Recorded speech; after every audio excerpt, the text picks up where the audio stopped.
All right, let's talk about Penei Sewell. Apparently, he had a really great game Sunday afternoon versus the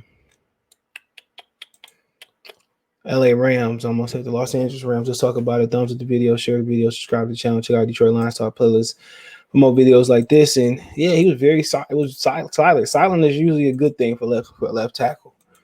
All right, wanted to know I got blew out, and he went up against Aaron Donald. Was it Leonard Floyd, and those guys over there, and apparently he did really well. And it's gonna take some time. I told you he didn't play last year. Sometimes I find myself being impatient, and it's gonna take some time. Simple as that.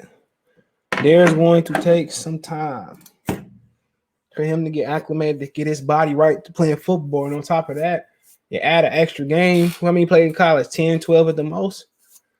Come on, in college, the season to be halfway done, more than halfway done.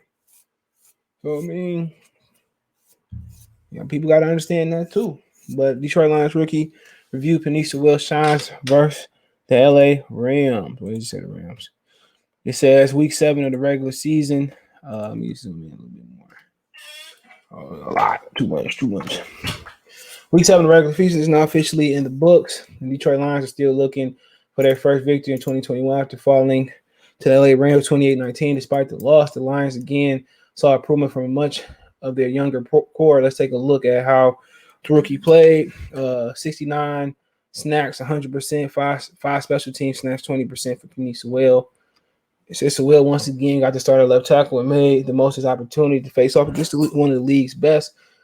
On one snap, Sewell got the better of all-pro tackle, defensive tackle. Aaron Donald refused to back down when the play ended. Personally, I love the offensive line. Men have nasty streaks, so I can't play the video, but y'all get the gist.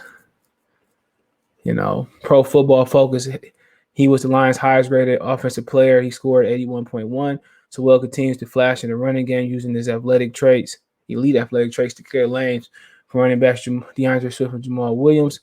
There are still things to iron out with his pass sets, particularly against quicker pass rushers, but that looks to be improving on a weekly basis. So we'll see that coming. So, talk about him, bro.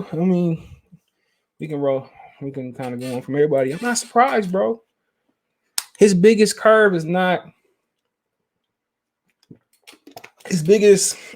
is not defensive players. It's not players. It's not coaching. It's not the talent. His biggest challenge is football shape. A year without football. No matter what he did conditioning-wise, there's no substitute for training camp. There's no substitute for regular season games. There's no substitute for the speed of football games. That's his biggest hurdle. That's his biggest obstacle. And people need to understand that, man. It's going to take some time for him to harden his body up, to get his conditioning in shape. And you starting to see him kind of get his second win in the season. This is what it's about. He going to get stronger. He going to get bigger. Each week, sometimes it's going to feel like he got a step up, but each week he's going to get better because he's going to get more and more experience. He's going to get more and more experience. So, really, not surprised, bro. And I wouldn't have him move when Taylor Decker come back. It's just something we have to figure out. Honestly, in the offensive line, to be shook up next season. Because Big V is probably going to be on his way out. And what's my Matt Nielsen? Do you really want to switch Matt Nielsen back to the guard? I think Nielsen has done enough to solidify himself as he was a converter from a tight end to a tackle. I don't think there's no way you can put him back on the bench. Maybe slide him to guard, maybe, but legitimately, you got two really, really good and improving and rapidly improving tackles.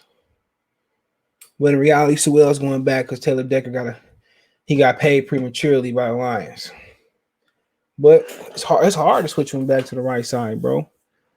But that's gonna be a tough contract, especially when you come out of dead money. So eventually Sewell will be your starting left tackle. May not be today, might not be tomorrow, may not be for a few years, but he will be. All right, so then they talked about Anna Zorke, who only played 34% of the snaps and 16% of the special team snaps. San Francisco seemed to be making more of his opportunities as a light rushing 2 stops on Sunday against the Rams. Still, Lions need more from him and the rest of the defensive line. Some interior pressure from Arizona would go a long way, helping the defense force more punts. We're only getting 22% of the snaps. So, I don't know what y'all want him to do. Well, 34% of snaps, need more snaps. Neal got 17, 16% of the snaps, slight dip in snap count. This week, I would chalk it up as a lack of success in Rams running the ball. 47-yard 19-10. While he has flashed a few times this season, it feels like we're still waiting on a disruptive play we saw in training camp. So, honestly, man, he's not getting enough of the snaps. Just not getting enough of the snaps. They playing older veterans over younger guys, and those Nick Williams is not going to get too much better. And so, man, what's the other dude name? Brockers is what he is, but they prefer veterans on that line to the young guys. And, Amara Brown plays 62% of the snaps, 24% of special teams. To be blunt, this wide receiver unit continues to be the biggest weakness on the roster. And even though he played 43 offensive snaps, St. Brown wasn't targeting the passing game once. So some of this can likely be attributed to the lack of confidence quarterback Jared Goff has in the group. But at some point, offensive coordinator Anthony Lynn has to find a way to get players like Brown involved. Barnes, Parker. Barnes played 31%. Some changes from last week with Jalen Reed was getting the lion's share of the snaps alongside veteran linebacker Alex Anazzoni. While Barnes is already good in pursuit and has been a reliable tackler, he has struggled in pass coverage most of the year. Will he continue to see a reduction in snaps against the pass-heavy teams the rest of the year? Yes. AJ Parker, 74% of the snaps, 48 snaps, 12%, 3 snaps on special team.